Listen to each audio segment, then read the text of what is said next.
नमस्कार, स्वागत है आपका प्राइम डिबेट 8 का अटैक देख रहे हैं आप। मैं हूं आपके साथ सुमित सुभाष गुप्ता। राजस्थान की भजनलाल सरकार के प्रयास रंग लाए हैं। प्रदेश ने स्कूल शिक्षा में देश भर में एक नया रिकॉर्ड बनाकर बड़ी उपलब्धि हासिल की है। एकीकृत स्कूल शिक्षा में राजस्थान ने देश भर में पहला स्थान हासिल किया है।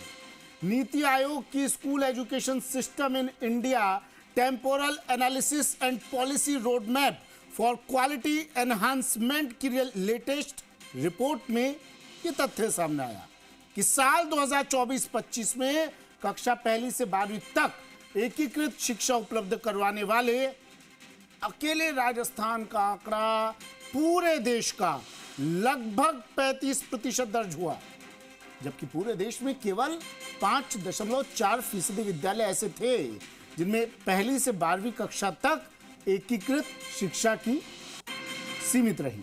यानी एकीकृत शिक्षा देने वाला हर तीसरा विद्यालय राजस्थान में संचालित है। प्रदेश के 27,889 विद्यालय छात्र छात्राओं को प्राथमिक, उच्च प्राथमिक, माध्यमिक, उच्च माध्यमिक शिक्षा उपलब्ध करा रहे हैं। 8 का अटैक में आज चर्चा का मुद्दा है राजस्थान स्कूल शिक्षा में टॉप 35% हिस्सेदारी रिकॉर्ड। चर्चा के लिए हमारे साथ हमारे मेहमान भी होंगे मौजूद, उनसे भी पूछेंगे सवाल और जवाब तो लेकर ही रहेंगे।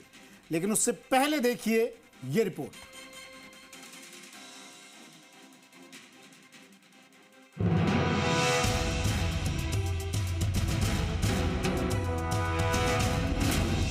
भजनलाल सरकार का शिक्षा मॉडल हिट, शिक्षा में बनाया बड़ा रिकॉर्ड। नीति आयोग के रिपोर्ट में अव्वल, शिक्षा सुधारों से राजस्थान बना नंबर 1। भजनलाल सरकार के प्रयासों से राजस्थान ने नया रिकॉर्ड कायम किया है। स्कूली शिक्षा के क्षेत्र में राजस्थान ने बड़ी उपलब्धि हासिल करते हुए पहला स्थान हासिल किया है। राजस्थान देश का अकेला राज्य है जहां छात्र छात्राओं को सर्वाधिक प्राथमिक, उच्च प्राथमिक, माध्यमिक और उच्च माध्यमिक स्तर की शिक्षा एक ही जगह उपलब्ध हो रही है। नीति आयोग ने school education system in India temporal analysis and policy road map for quality enhancement की नवीनतम रिपोर्ट में इस उपलब्धि को बताया है। 2024 से 25 में देश में सिर्फ 5.4% स्कूलों में 1 से 12 तक एकीकृत शिक्षा। ऐसे स्कूलों में राजस्थान की हिस्सेदारी करीब 35%। देश का हर तीसरा एकीकृत विद्यालय राजस्थान में। प्रदेश के 27,889 स्कूलों में 1 से 12 तक शिक्षा सुविधा। प्राथमिक से उच्च माध्यमिक तक एक ही परिसर में पढ़ाई। नीति आयोग ने रिपोर्ट में जिक्र किया कि प्राथमिक से लेकर उच्च माध्यमिक के एकीकृत विद्यालयों की कमी होने से विद्यार्थियों को बार बार शैक्षणिक संस्थानों में प्रवेश लेना पड़ता है, जिसकी वजह से ड्रॉप आउट की संख्या में बढ़ने की संभावना रहती है। वहीं अन्य राज्यों की तुलना में राजस्थान में 1 से 12वीं कक्षा तक के एकीकृत विद्यालयों का मजबूत नेटवर्क तैयार हुआ है। जाहिर है कि मुख्यमंत्री भजनलाल शर्मा के नेतृत्व में राजस्थान शैक्षणिक उपलब्धियों के केंद्र के रूप में उभरा है, जिसका फायदा गांव ढाणियों से लेकर शहर कस्बों तक हर ओर दिखाई पड़ रहा है। प्रदेश के छात्र छात्राओं को मिल रहे अनुकूल वातावरण से भविष्य में राजस्थान शिक्षा के क्षेत्र और भी कई बड़ी उपलब्धियां हासिल करेगा। बाबूलाल धायल, जी मीडिया, जयपुर।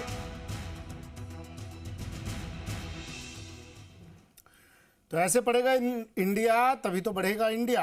राजस्थान स्कूल शिक्षा में टॉप पर है, 35% हिस्सेदारी रिकॉर्ड पर है। सुलगते सवाल जी राजस्थान के प्राइम डिबेट के 8 का अटैक के वो सवाल जिनका आज हम अपने मेहमानों से लेंगे जवाब।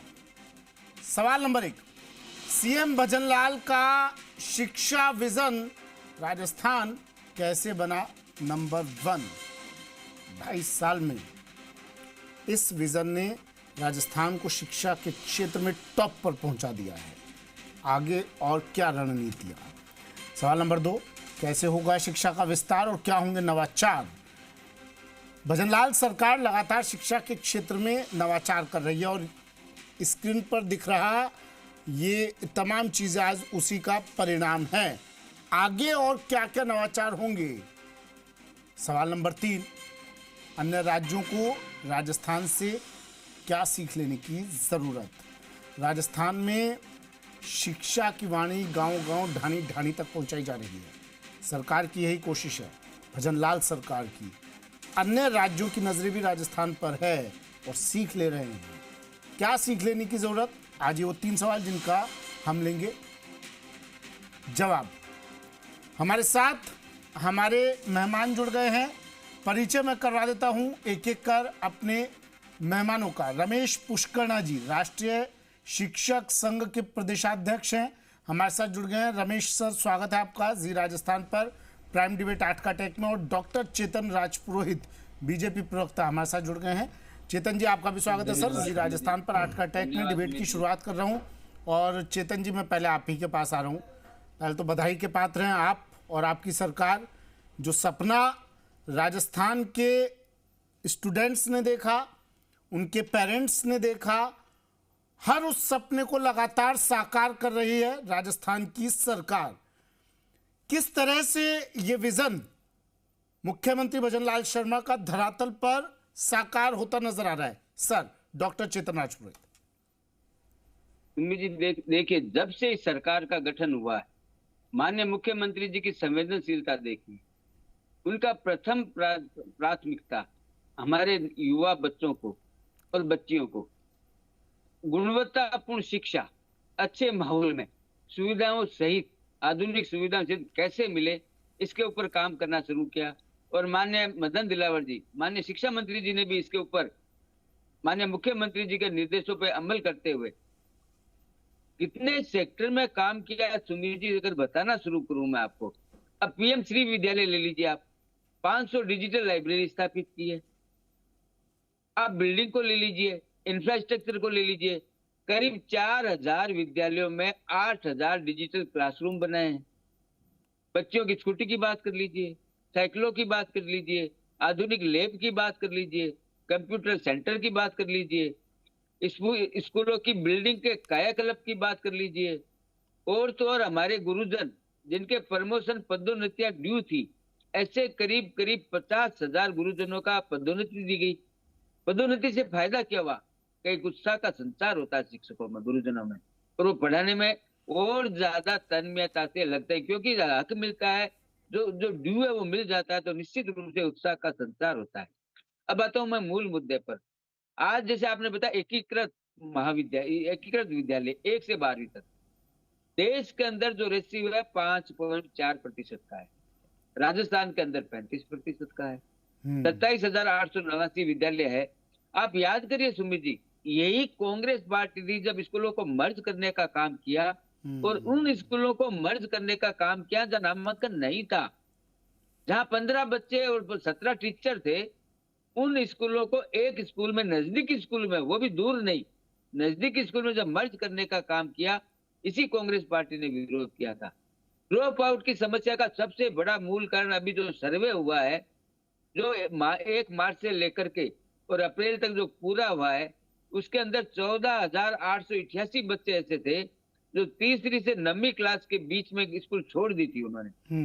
क्योंकि एक स्कूल से दूसरे स्कूल जाने के अंदर कई बार पारिवारिक परिस्थितियां ऐसी हो जाती है, नए स्कूल में बच्चा हिचकिचाता है, कई दूसरी समस्याएं पैदा होती है, और एक ही स्कूल में पढ़ता हुआ 1 से लेकर 12वीं तक बच्चा जब पढ़ता है, तब उस बच्चे का, उसका माहौल, वहां का एनवायरमेंट, वहां के शिक्षकों से लगाव, वहां के बालकों के साथ उनकी मित्रता, ऐसे एक माहौल के अंदर वो बच्चा लगातार पढ़ता जाता है। नई स्कूल में हो सकता है उस बच्चे के सामने कोई समस्या हो। नहीं, ये चीज हमने देखी डॉक्टर चेतन राजपुरोहित, चाहे स्कूली शिक्षा की बात करें पिछली सरकार में, चाहे मिड डे मील, हम तो मिड डे मील की भी बात कर लेते हैं ना, स्कूली शिक्षा की बात कर रहे हैं, तो हर चीज में कहीं ना कहीं गड़बड़ियां थी और उन चीजों में सुधार हुआ। और शायद यही वजह है डॉक्टर चेतन राजपुरोहित, शायद यही वजह है ये तमाम चीजें एक रूप लेते हुए आगे बढ़ती गई। और आज जो तस्वीरें हम देखते थे, कभी टीचर्स की कमी, कभी स्टूडेंट्स का आंदोलन, टीचर्स के ट्रांसफर पर स्टूडेंट आंदोलन कर देते थे, टीचर्स की कमी को लेकर स्टूडेंट आंदोलन कर देते थे, स्कूलों पर ताला जड़ देते थे, वो तस्वीरें अब नजर नहीं आती है डॉक्टर चेतन राजपुरोहित। सुमित जी, सरकार की जब नीयत साफ होती है और नीति स्पष्ट होती है, माननीय मुख्यमंत्री जी का स्पष्ट मानना है कि आने वाली पीढ़ी, जो बच्चे आज तैयार हो रहे हैं, वो आने वाला भारत है, उस भारत का निर्माण करना है हमें। उन बच्चों को गुणवत्तापूर्ण शिक्षा मिले, ये माननीय मुख्यमंत्री जी शुरू से कहा, उस पर अमल कर रहे हैं, सबसे बड़ी चीज। अब मैं नामांकन की बात करता हूँ। प्रथम फेज के जो नामांकन शुरू हुए थे, मार्च से शुरू हुए थे और अप्रैल में खत्म हुआ है। इसके अंदर 5,54,088 बालकों ने प्रवेश लिया। इसमें एक अच्छी बात निकल के आई, 2,84,530 बालिकाएं हैं। उसमें बालिकाओं की संख्या ज्यादा है बालक से, ये अपने आप में ये बताता है। दूसरा चरण शुरू हो रहा है हमारा अप्रैल से लेकर जुलाई तक। इसमें जो 4 चरण में जो नामांकन में घर घर सर्वे हो रहा है, उसमें इस बात का भी पता लगाया जा रहा है कि जो बच्चे स्कूल नहीं आ रहे हैं वो किन कारणों से आ रहे हैं, वंचित वर्ग है, घुमंतु है, क्या अन्य कारणों से, उन बच्चों को भी स्कूल में लाने का प्रयास किया जा रहा है। इसी कारण से नामांकन बढ़ा है। और अब मेरा ये मानना है, जब दूसरा नामांकन का सर्वे जब अप्रैल में शुरू हुआ है और जुलाई में खत्म होगा, तो निश्चित रूप से राजस्थान के अंदर जो बालक और बालिकाओं की जो राजकीय विद्यालयों में जो संख्या है वो कई गुना बढ़ेगी। ये सब साबित करता है माननीय शिक्षा मंत्री जी की दूरदर्शिता और माननीय मुख्यमंत्री जी का विजन। उस विजन को इम्प्लीमेंट करने का धरातल पर काम कौन कर रहा है?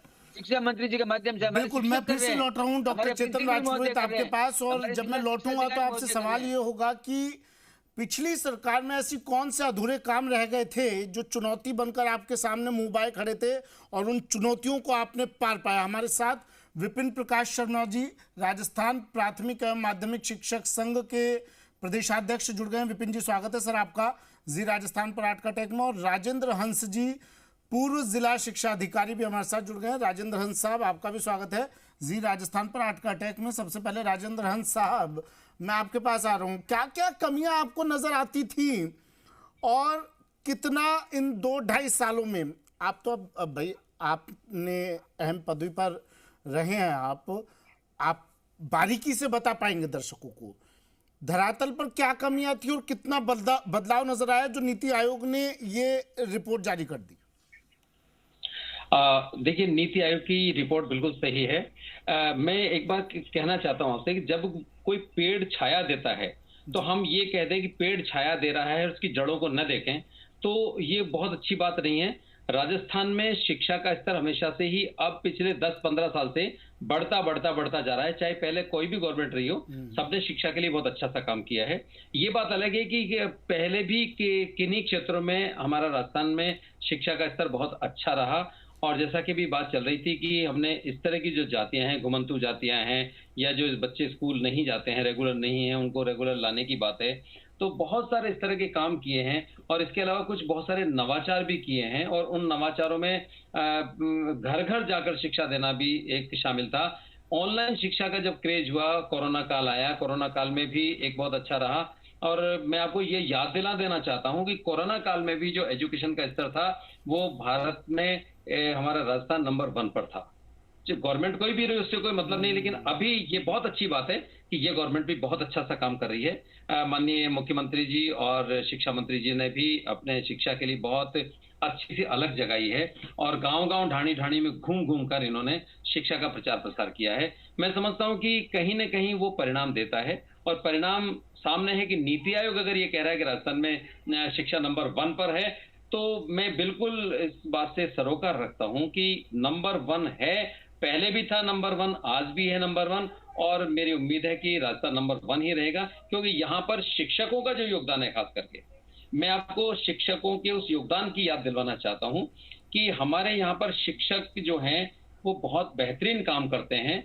शिक्षकों के बेहतरीन काम करने के लिए जो नेतृत्व हमारे अधिकारियों का है वो भी बहुत अच्छा है, और जो हमारे शिक्षा सचिव स्तर तक के लोग इसमें रात दिन लेकर काम करते हैं। निर्देशन की बात है, माननीय शिक्षा मंत्री महोदय, माननीय मुख्यमंत्री महोदय, ये भी समय समय पर गाइडेंस देते रहते हैं, और उनके निर्देशन में और हमारे जो अधिकारियों के जो जुझारूपन है, उस जुझारूपन से जिस तरह से जो परिणाम पिछले कई वर्षों से सामने आ रहे हैं, निश्चित रूप से उसका परिणाम हमको अब मिला है। अगर हम ये कहें कि शीतल छाव हमको आज मिली है, बहुत अच्छी सी बात है, लेकिन कहीं ना कहीं इस शीतल छाव में उन जड़ों का भी योगदान है, जो जड़ें कहीं ना कहीं हमारी पहले से फैली हुई हैं, और उन जड़ों ने उसको शिक्षा को सोखा है जमीन से और उठा के और पत्तियों तक, फूलों तक पहुंचाया है। इसीलिए आज का जो वृक्ष खूबसूरत लग रहा है। शिक्षा राजस्थान में हमेशा अच्छी ही बनी रहेगी, क्योंकि यहाँ पर हर तबके का, चाहे हम शिक्षक की बात करें, चाहे हम जिला शिक्षा लेवल के अधिकारियों की बात करें, चाहे हम डाइट की बात करें, चाहे हम समसा की बात करें, सारे सेगमेंट्स हमारे इतने अच्छे काम कर रहे हैं कि उसी का ये परिणाम है कि नीति आयोग को ये कहना पड़ेगा कि राजस्थान में नंबर 1 है एजुकेशन। बिल्कुल सर। रमेश पुष्करणा जी राष्ट्रीय शिक्षक संघ के प्रदेशाध्यक्ष हैं और रमेश पुष्करणा जी को कहेंगे ये बात कि भाई शिक्षकों का जो योगदान है शायद उसी की वजह से आज ये तस्वीर हम देख पा रहे हैं, चाहे कोरोना काल ही क्यों ना हो। अभी राजेंद्र सर भी बता रहे थे कोरोना काल में भी ऑनलाइन क्लासेस में जिस तरह से शिक्षकों ने भागीदारी निभाई, बच्चे घर पर थे लेकिन उन्हें लगातार एजुकेशन पहुंचाते रहे शिक्षक, सराहनीय काम। और यही वजह ये रिजल्ट आज सामने है हमारे। रमेश पुष्करणा जी, मैं पिछली सरकार और वर्तमान सरकार दोनों के बारे में आपसे जानना चाहूंगा, कितना सहयोग शिक्षकों को मिलता है और क्या मुश्किलें आप लोगों के सामने आती हैं। आप अगर साझा करेंगे तो शायद सरकारों को भी, जिम्मेदारों को भी उन मुश्किलों को दूर करने में आसानी हो। घर बहुत सुंदर है और घर अच्छा दिख रहा है, इसके पीछे उसके मालिक और वहाँ के प्रबंध व्यवस्था के जिम्मे रहता है। और आज ये जो उपलब्धि मिली है और भारत में पहले नंबर पर एकीकृत इस स्किल्स में राजस्थान आया है, उसके पीछे निश्चित रूप से राजस्थान की सरकार के मुखिया भजन लाल जी और शिक्षा मंत्री माननीय मदन दिलावर, उनको श्रेय जाता है। लेकिन इसके लिए जो जड़ों का काम किया, जिन्होंने जड़ों को सींचा और जिस जड़ के कारण ये हरा भरा दिख रहा है, उसके पीछे सारे शिक्षक हैं। शिक्षक ने बहुत सारे काम, मिड डे मील का काम किया, ऑनलाइन का काम किया, SIR का काम किया, प्रतियोगी परीक्षाओं में ड्यूटी दी, BLO का काम किया और सांसद खेलकूद प्रतियोगिताओं में काम किया। सारे काम करते हुए भी वो विद्यालय में पढ़ाने गया। ये बहुत बड़ी उपलब्धि है कि वो इतने गैर शैक्षणिक काम करते हुए विद्यालय में पढ़ाया। तो इसके लिए शिक्षकों को भी धन्यवाद देना चाहिए। इस वर्ष शिक्षा विभाग का रिजल्ट अब तक का सर्वश्रेष्ठ रिजल्ट रहा है, उसके लिए भी माननीय भजन लाल जी सरकार को बहुत बहुत धन्यवाद कि उन्होंने जिस प्रकार से नेतृत्व करते हुए और सुविधाएं उपलब्ध कराई। अभी हालांकि सुविधाओं की बात अगले प्रश्न में आपकी आएगी, उस पर करेंगे। लेकिन ये रंग रोगन का जैसे विषय आया तो माननीय शिक्षा मंत्री जी ने दीपावली पर कहा रंग रोगन करो। पैसे नहीं होते हुए भी शिक्षा विभाग के शिक्षकों ने इधर उधर और ला करके और सहयोग लेकर के, जनता से सहयोग लेकर के बहुत सुंदर विद्यालय बनाए हैं, एक आकर्षक विद्यालय बने हैं। इसलिए और प्रबंध व्यवस्था में मैं कह रहा हूं सभी पंचायतों में सीनियर हायर सेकेंडरी स्कूल खोल दिए जहां शिक्षा व्यवस्था हो सकती है। अभी कितने पद खाली हैं वो आपके पास भी आंकड़ा है, लेकिन वो एक जो व्यवस्था होनी चाहिए वो प्रबंध व्यवस्था सरकार ने की है, इसके लिए सरकार को धन्यवाद है। ठीक है सर। विपिन प्रकाश शर्मा जी प्रदेशाध्यक्ष हैं राजस्थान प्राथमिक एवं माध्यमिक शिक्षक संघ के। विपिन जी, एक वक्त था जब टीचर्स शिक्षा मंत्री के घर जाते थे तो कह दिया जाता था नाथी का बाड़ा समझा है क्या। अब वो चीज़ें तो नहीं है ना। अब तो तमाम चीज़ें, जहाँ तक मुझे लगता है, शिक्षकों को देखते हुए, छात्रों को देखते हुए, छात्राओं को देखते हुए, नामांकन को देखते हुए, स्कूल में हिस्सेदारी को देखते हुए, उपस्थितियों को देखते हुए, छात्र छात्राओं की सुविधाओं को देखते हुए, मिड डे मील को देखते हुए, तमाम चीज़ों को लेकर कितना बदलाव आप देख रहे हैं विपिन प्रकाश शर्मा जी? सर, बदलाव दिखता है, अच्छा बदलाव है। सरकार इसके लिए पात्र है, धन्यवाद है माननीय शिक्षा मंत्री को, माननीय मुख्यमंत्री को जो नीचे टीम कर रही है, माननीय शिक्षा सचिव किशन कुणाल जी, निदेशक सीताराम जाट जी, जो सरकार प्रयास कर रही है, एक सराहनीय प्रयास कर रही है। सरकार ने एक और प्रयास किया कि निजी स्कूलों से बढ़ावा देने के लिए उनकी छात्र संख्या उनके बराबर, जो राजस्थान के स्कूल, सरकारी स्कूलों में जो 1 जुलाई से सेशन स्टार्ट होता था वो 1 अप्रैल से शुरू किया। परीक्षाएं पूर्व निर्धारित कार्यक्रम से 1 महीने पहले की गई। मॉनिटरिंग की जा रही है निदेशालय द्वारा और स्कूलों को चेक किया जा रहा था, उससे नामांकन बढ़ रहा है। अभी पदोन्नतियां की गई, 1 महीने में पदोन्नति भी हो गई, उनका पदस्थापन भी हो गया। इसके लिए निदेशक महोदय बधाई के पात्र है। अगर बात करें शिक्षा विभाग में, एक दिन में कुछ भी नहीं होता है। ये वट वृक्ष यहाँ प्रयोग होता है, प्रयोग होता है तो 5 साल बाद फल लगता है। माननीय वसुंधरा जी की गवर्नमेंट थी, घनश्याम तिवारी जी शिक्षा मंत्री हुआ करते थे, मुख्यमंत्री संबल प्रोग्राम चलाया, उससे सुधार चालू हुआ तत्पर। उसके बाद गत सरकार ने 3600 स्कूलों को सीधे माध्यमिक से सीनियर में कन्वर्ट किया, उसका हम देख रहे हैं नीति आयोग में। अब इस सरकार ने आई जो पदोन्नतियां रुकी हुई थी गत सरकार में, उन पदोन्नतियों की ओर ध्यान देना चालू किया, पदोन्नतियां शुरू हुई। तृतीय श्रेणी की पदोन्नतियां अब रुकी हुई है। माननीय शिक्षा मंत्री कह रहे हैं कि हम सुप्रीम कोर्ट में उसकी पैरवी करेंगे। जब शिक्षकों को मिलने लग जाएगा, कुंठा से वो निकलने लग जाएंगे, तो निश्चित रूप से परिणाम आने चालू हो जाएंगे। अब हम नीति आयोग की बात करें, बच्चों को सुविधा मिल रही है 1 से 12 तक की, ये 12 तक की, लेकिन अभी गुणवत्तात्मक दृष्टि से राजस्थान पिछड़ा हुआ है। जब गुणवत्ता की दृष्टि से राजस्थान फर्स्ट आ जाएगा तो निश्चित रूप से यह सरकार और भी ज्यादा बधाई की पात्र हो जाएगी। उसके लिए जो स्कूलों में शिक्षकों की कमी है, पदोन्नतियां रुकी हुई है, वो पूरा करना है। अभी 1.25 लाख पद खाली पड़े, स्टाफिंग पैटर्न को अगर जोड़ ले तो करीब 2 लाख पद खाली हो जाएंगे, सरकार को वो भी भरना है। प्रक्रिया जारी है, कुछ की विज्ञप्ति निकल चुकी।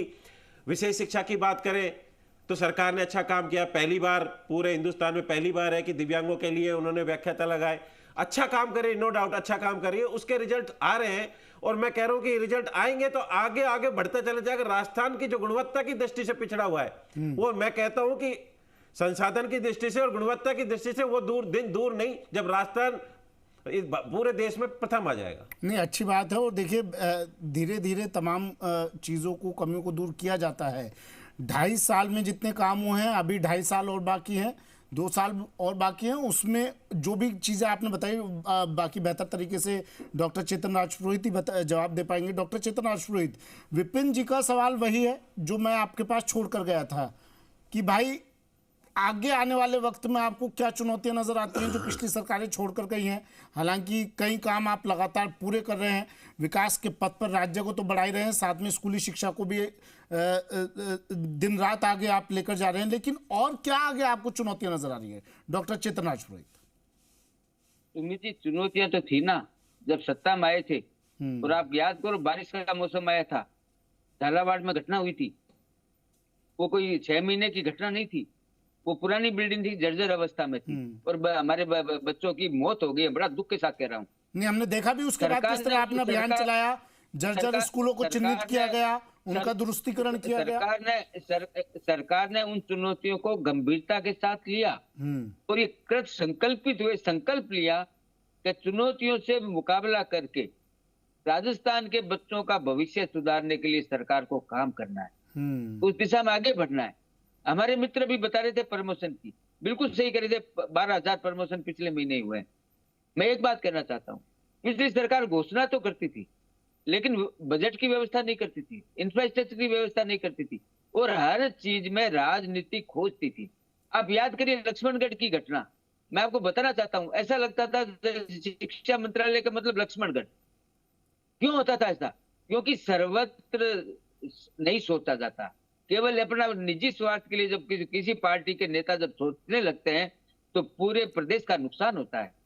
हमारे माननीय मदन दिलावर जी, हमारे माननीय मुख्यमंत्री जी, मैंने पहले भी कहा था, गुरुजनों से लेकर के डीओ से लेकर के डिप्टी से लेकर के डायरेक्टर से लेकर के सेक्रेटरी तक, ये पूरा टीम भावना का काम है और ये सभी बधाई और धन्यवाद के पात्र है। इसमें कहीं किंतु परंतु की कोई संभावना नहीं होती है। निर्णय लेता है टॉप लेवल पर, एग्जीक्यूशन कहाँ होता है? एग्जीक्यूशन होता है बॉटम लेवल पर। हमारे गुरुजन रात और दिन मेहनत करते हैं और उसी का परिणाम है, परीक्षा परिणाम में भी सुधार हुआ है। हमारा दूसरा दौर सर्वे का शुरू हो रहा है 4 मई से, जो 31 जुलाई तक चलेगा। उसमें हम घर घर जाएंगे, सरकार घर घर जाएगी, शिक्षक घर घर जाएंगे और उन बच्चों से संपर्क करेगी जो बच्चे किसी कारण से स्कूल में नहीं आ पा रहे हैं, उनको क्या दिक्कत आ रही है उसको दूर करने का प्रयास करेगी सरकार और उन बच्चों का प्रवेश निश्चित कराएगी। दूसरी बात मैं कहना चाहता हूं, एक और डिसीजन आपका, वो मैं दर्शकों को बताना चाहूंगा, एक और आपका डिसीजन जो कई सरकारें आई, कहीं गई लेकिन ले नहीं पाई, कि भाई स्कूलों से ही जो स्कूलों में दुकानें बना रखी थी उन दुकानों को बंद कराने का डिसीजन। पेरेंट्स बाध्य नहीं रहेंगे स्कूलों से सामान खरीदने के लिए, ये एक बड़ा बेहतरीन परिणाम और कई परिजनों ने, पेरेंट्स ने इसकी तारीफ भी की। आप सभी का वक्त का तकाजा है, चर्चा को यहीं विराम देना पड़ेगा। आप सभी का बहुत बहुत शुक्रिया अपना कीमती वक्त हमें देने के लिए, आज का टैग में आने के लिए। राजस्थान स्कूल शिक्षा में टॉप 35% हिस्सेदारी रिकॉर्ड। आज का टैग में आज के लिए इतना ही, दीजिए इजाजत, नमस्कार।